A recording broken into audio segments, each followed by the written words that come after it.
Hello, lovely people. It is a terrific Tuesday and a perfect day to show some love and give a shout out to our teachers. Go on and dap up your teacher, give them a handshake or a high five. Let them know you appreciate them. Teachers, keep uplifting, informing, and inspiring. We are grateful for all you do. I'm Coy Wire. You are awesome. This is CNN 10, the best 10 minutes in news. We start in Argentina, a vibrant country in South America known for stunning natural landscapes, being home to tango dancing, gauchos, the World Cup soccer champs, and vibrant city life in Buenos Aires, the capital.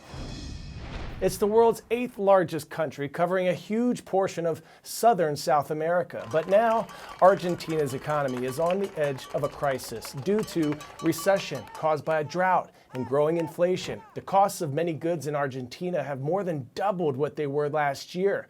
It's the first time that this has happened in 3 decades. Food and drink are among the items that were the most expensive. Citizens in Argentina are finding it very difficult to live on their salaries and to save money for their futures.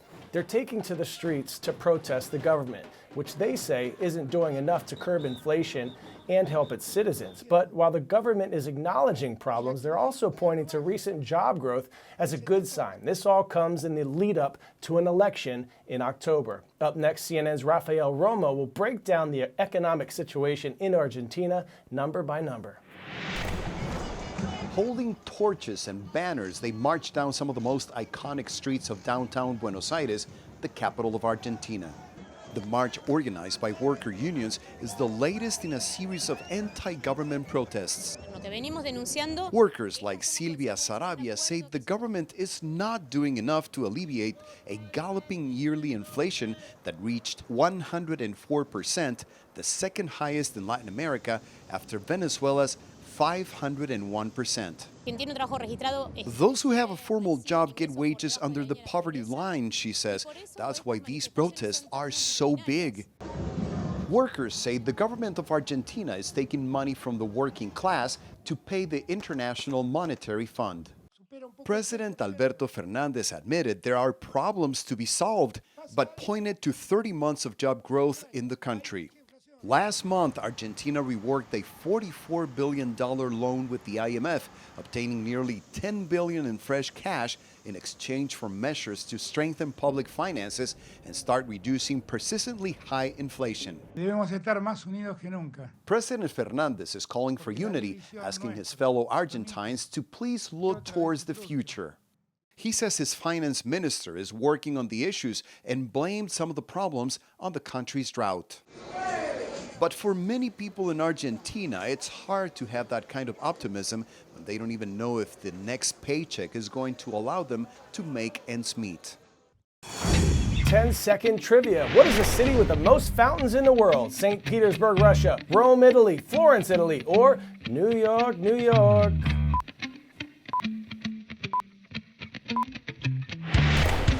Italy. No city on the planet has as many fountains as Rome, where you'll find more than 2,000 of them. Up next, a story about trying something new with something very, very old. Thousands of objects not making it into the Colosseum's new museum. They're now on full display. The Colosseum, the ancient Roman amphitheater in the center of the city, best known for gladiator games, first opened in the year 80 AD. Now, its storage facilities full of artifacts are open to visitors at tiny museums all around the city. Let's go. Under the shadow of the Roman Colosseum, millions of people immerse themselves in ancient Roman history each year. Here in Rome, museum curators are spoiled for choice. What do you do with 500 Roman-era coins? With limited space in the site's new museum, the Colosseum is trying a new hands-on approach. Warehouses and storage facilities brimming with artifacts are currently open to visitors. These former shops and market stalls have been converted into temporary museum space to hold the leftover artifacts that didn't quite fit into a new museum that opened in 2021. Until the end of July, 8 visitors at a time can reserve a special tour guided by an archaeologist who will let them hold these important historical finds, many of which have not been on display in 30 years. In this way, the people have direct contact with the ancient culture and materials, archaeologist Roberto Alteri says. After that, their fate is unknown. The popular pieces will upgrade to the museum, and the rest will go back to collecting dust in the warehouse. Alfonsina Russo, the director of the Colosseum Archaeological Park, says she hopes the project gives people a better understanding of daily life in ancient Rome. These artifacts tell the story of daily life, how they carried out activities, and above all, to bring these objects that would otherwise have remained hidden in our warehouses. She also hopes other historical sites open up their warehouses to let people see all history has to offer and to bring the past into focus. Barbie Lazzanedo, CNN, Rome. Up next, engineer and entrepreneur Dhruv Barua is developing a submarine that can filter microplastics out of the ocean. The goal, replace sea vessels that emit carbon with a fleet of plastic filtering submarines that don't have emissions and are better for the environment. It's part of our Call to Earth series. Let's join Dhruv for his first sea trial in Miami.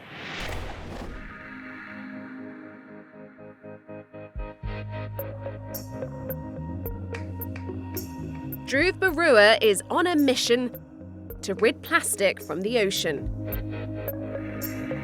It's a problem the engineer first became aware of during a yachting race across the Atlantic. Since then, Dhruv has dedicated himself to raising awareness of the issue by cycling down waterways in the world's largest cities. Do you like the bike?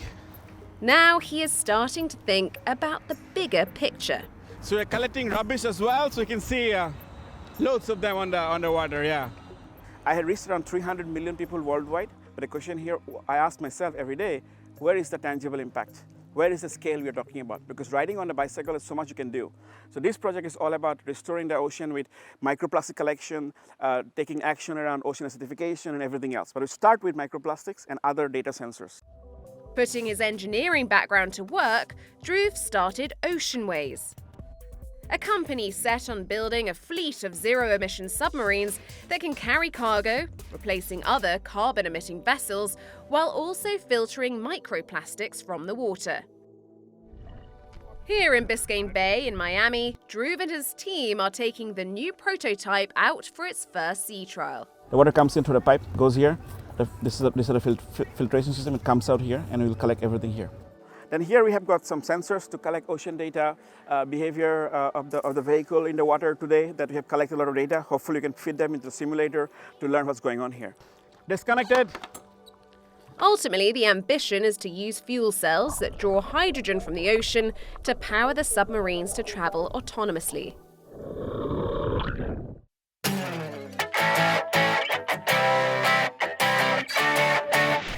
And for today's story, getting a 10 out of 10, please bear with me. On a beautiful day in Asheville, North Carolina, a barefooted man was chilling in his chair on his back porch until bear!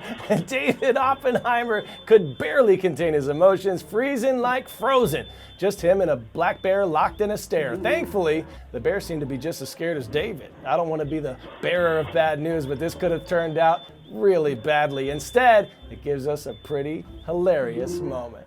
All right, time for our shout out of the day. Klamath Falls, Oregon, Ponderosa Middle School, we see you. Thanks for all the love. Before I go, can y'all please help me out with something? I'm trying to be better about posting on social media, but there are so many of these special abbreviations to keep up with, like LOL. I know that means laugh out loud, but I keep seeing people use the letters IDK, and every time I ask someone what it means, they say, I don't know. So please hit me up at KoiWire on Insta, Snapchat, and TikTok and let me know. See you tomorrow, lovely people. I'm Koi Wire. We are CNN 10.